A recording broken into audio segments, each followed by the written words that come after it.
Yeah, look at that. You can see the butterflies flitting about, every blade of grass, the flowers there.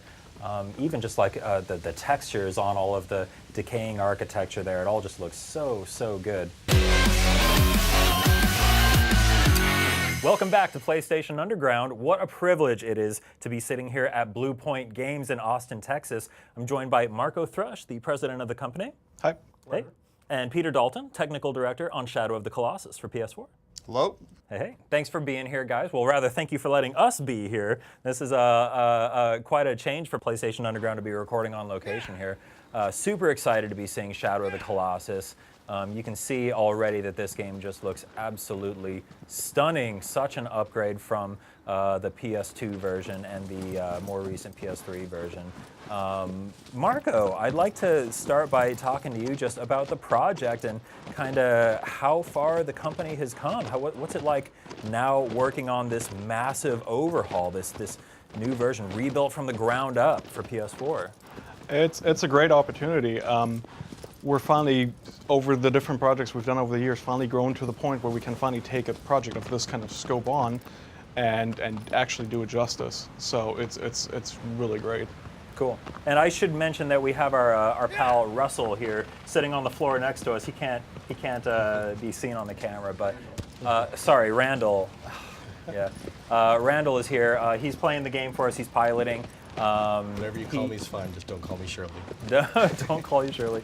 Look, I've had one day to get everybody's names straight. I'm working on it. Randall is here, and he's driving. He is the producer on the project, and I got that right? Yeah, oh yeah. Okay, great. Nailed it. So yeah, and we had some great chats earlier. He's going to carry us forward to victory with no deaths, no stumbles whatsoever. I'm going to make this game look absolutely perfect, Flawless which it already gameplay. does. Peter, I'd like to talk a little bit about the technical side, and I think that you're a good person to talk about that. This game is quite an upgrade from the original PS2 version of Shadow of the Colossus. How did we get from there to here? You know, I think it's been a lot of fun, and when we had the opportunity to remaster the original for the PS3, it was much more of just bringing up textures and resolutions on a few things. And we've gone to the point now where we are basically remaking every single asset in the game. You look at the geometry and the detail that we've added to the environments and the atmosphere. It's a completely re-envisioning.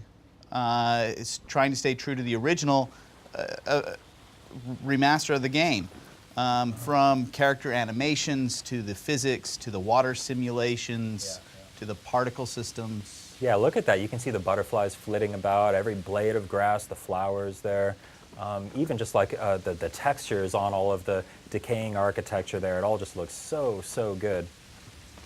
See the waterfalls up there. Man, this looks incredible. So I think we're headed off to find one of the Colossi. Which one are we headed to right now? We're headed to Colossus 8. Colossus 8. So we're a ways. What's this? About halfway through the game now. Exactly. Yep. Cool. I will shamefully admit that I didn't make it this far when I played the game back on PS2. So I'm really looking forward to being able to experience this for myself and finally resolve one of my greatest gaming shames of never having finished Shadow of the Colossus. Well, okay, we're glad to give you that opportunity. So we see Wander climbing these pillars here. I remember hearing that the controls have been updated here. Marco, can you tell us a little bit about that? Yeah, so we offer multiple control schemes. We offer the original control scheme for the original player, and that matches the PS2 and PS3 version. And we have a new one which we consider to be better suited to new players that have never played any of the original games before. It's more traditional button mappings. In addition to that, all of the modes also received additional improvements to behavior of mounting aggro. I mean, there are so many small details you could list. I mean, Peter, like, what do you think are some of the most obvious ones? Bow aiming. When you shine the sword on your light, making sure camera orientation and such are taken into consideration. Just minor touches and tweaks that the original didn't possess, but just makes the game feel a little more fluid as a player. There's a lot of animation improvements done to the player package too, to get rid of pops and harsh transitions between animation and motions. Yeah. How tempting was it to go in and further simplify the controls or add more modern niceties like being able to move around while aiming the bow and things like that? So, any of the changes you pretty much just listed would be changes that would dramatically affect the way the game played. Our intent was never to change the way the game played. We didn't want to affect the difficulty of the game. Ideas such as removing a grip meter or allowing you to aim while move while aiming the bow, to us would have been like those were actually items specifically we discussed, but there were items that we discounted because they would just change the way you play the game too much, and we didn't want to affect original players of the game to that kind of degree. We wanted to maintain the original intent of the game. I think a great example is if you look at modern games these days, you can run and climb and grab onto walls and parkour with little thought, with just directional input on the joystick. One of the key aspects of this game is actually like holding R2 in order to hold and grip, and that sense of tension that brings. And to simplify and remove that would really lose an important essence of the original game. Yeah, absolutely. I mean, I'm sure that there are some out there who would call you blasphemers for changing the game at all, right? Where do you draw the line? It's pretty difficult. There's no way you can attempt a project of this scope and not make somebody unhappy. Sure. We're trying to do our best to minimize the people we do make unhappy by providing choices, like, for example, the classic mode for the controls. Well, I feel like this is going to make a lot of people very happy. Yes, I hope so, right? A lot of people seem to be happy about it already from what we've seen. The game was only just revealed at E3, I think it was, right? It was at E3, And yeah. we're already so close to seeing a final product here. Oof. It's okay. You got this. You got this. You're good. You're good. Oh man, I'm getting caught up in this Colossus battle. Oh my goodness. I love the way that the symbols on the Colossus light wander when he's on top of them. Yeah, it's the little touches. I mean, like the glowing legs themselves, they light up the environment too. Yeah, yeah. Oh wow. So that's the kind of stuff that you don't really like until you actually bring the game up on a PS4 and improve the quality of the graphics. A lot of those kind of details are things that just naturally are obvious that they're lacking. Sure. You play the game and it's like, man, it looks really weird that there's this bright glowing thing, but there's no light coming from it. Yeah, yeah. So yeah. there's a lot of small touches that were things we didn't actually originally even think about that you had to actually get to the point of the game looking to this level to be able to even realize the things that were missing. Yeah, well, I think that was even the reveal trailer at E3. That was maybe the most goosebump inducing moment, was that final shot of the panning camera around with him lit by the symbol, and then that final stab, and then the cut to black. Oh man, I'm getting goosebumps just thinking about it. It's so good, getting tingly. Tell me a little bit more about some of the other technical improvements. Let's talk about the PS4 Pro features. We're actually playing this on PS4 Pro right now. We're seeing this game running at a 4K resolution. This is a cinematic mode, I believe it's called. This is our cinematic mode that we offer. We did a lot of evaluations looking at different 4K rendering techniques. And we found that given the atmosphere of this game and the softness that the game's trying to bring in the mood, we implemented a 440p temporal alias. What? 1440, I'm sorry. All over the place.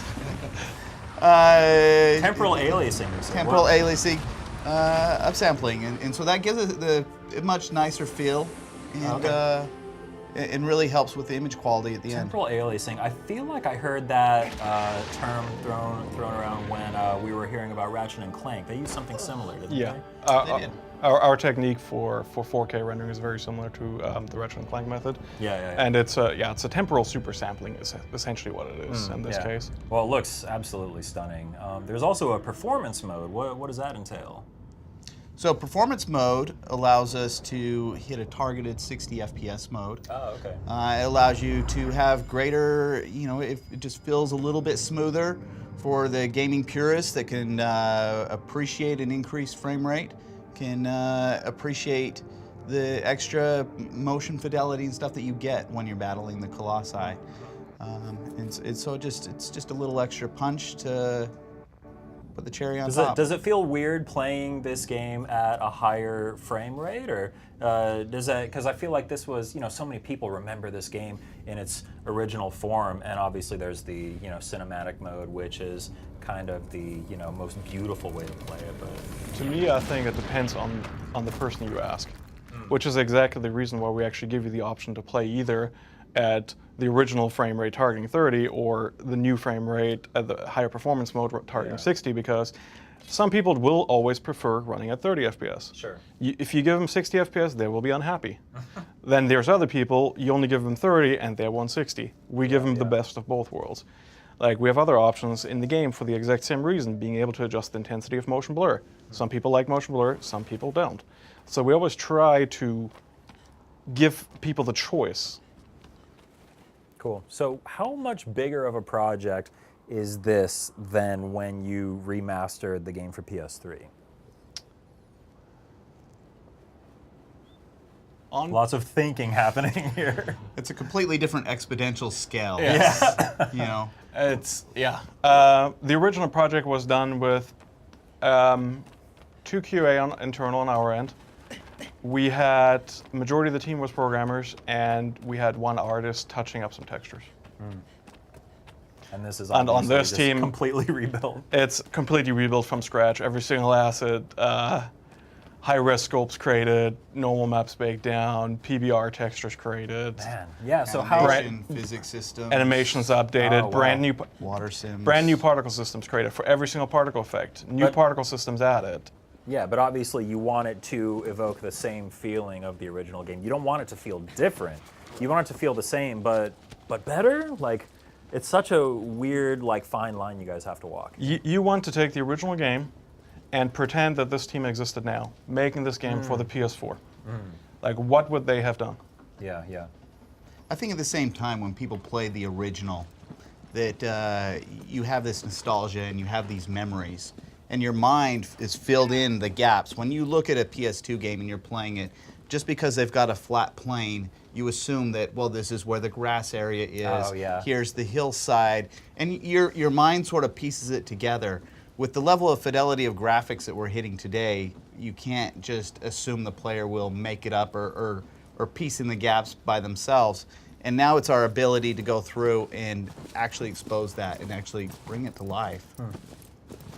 Cool. So now we're wandering around the plains here. So we did see that was the 8th Colossus that we wrapped up there. I think that was, yeah. Nice work on that, Randall. Thank you very much. You're doing right this time. So yeah, that is Shadow of the Colossus on PS4, running on a PS4 Pro in the beautiful new cinematic mode. Marco, Randall, Peter, thank you guys so much for joining us. Is there anything else that you wanted to say to the fans leading up to the launch of Shadow of the Colossus? Go ahead. Go ahead. I hope you enjoy the blood and tears and sweat sweat we put into this game. We're huge fans of the game ourselves. We hope you appreciate what we try to do for you to maintain this game for the new generations. Awesome. Cool. Well, thank you guys so much. I'm so excited to play this for myself. Thank you for tuning into PlayStation Underground, and we'll see you next time.